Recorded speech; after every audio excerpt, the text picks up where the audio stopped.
That's it, Brian? Yes. Les gars, avant de commencer la vidéo, n'hésitez pas à liker et à vous abonner, ça ferait très plaisir. Et mettez le code créateur, ça sera marqué en bas à droite de celui qui m'a aidé.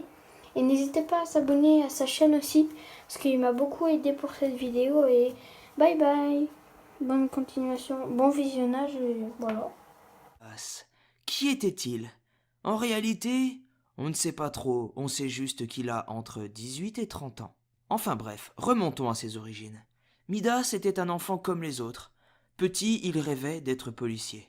Il entra donc à l'école de police, et comme il était premier de la classe, il fut approché par les services secrets, qui lui demandèrent « Soit tu rejoins nos forces spéciales et tu œuvres pour le bien de l'humanité, mais dans le secret tu n'auras ni femme, ni enfant.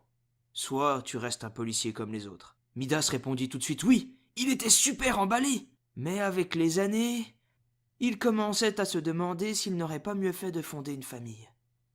Un jour, il tomba amoureux d'une femme. Me demandez pas son identité, on ne la connaît pas. On sait juste qu'il était fort amoureux.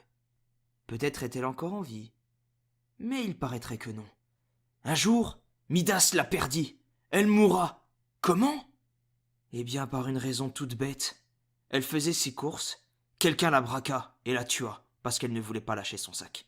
Midas, en apprenant ça, devint fou, fou de rage. Mais avec le temps, cette rage se transforma en tristesse. Il cherchait un moyen de la réanimer, ou plutôt de la faire revenir à la vie. Ce n'était pas possible avec la médecine moderne, pas encore du moins. Il entendit parler d'un trésor et d'un peuple qui le détenait, le peuple des bananes. Oui, ça remonte à fort longtemps. Regardez ce que le roi banane tient dans sa main, une relique sacrée. Midas essaya de mettre la main dessus. Un jour, il y a quelques années, il s'introduit dans la chambre du roi pendant qu'il dort, ouvrit son tiroir et lui piqua sa relique, et l'emmena chez lui. Bon, ok, il a la relique, mais que peut-il en faire? Que va-t-il en faire? Comment s'en servir? La relique lui murmurait peu à peu des choses à l'oreille. Midas, Midas, lui disait la statue pendant son sommeil. Midas devint fou, s'arracha les cheveux, lança cette idole contre le mur. Et c'est là que la statue lui dit une dernière phrase. Midas, tu vas me le payer. Et Midas, voulant balancer cette statue par la fenêtre, l'attrapa. Et d'un coup, sa main commença à devenir en or.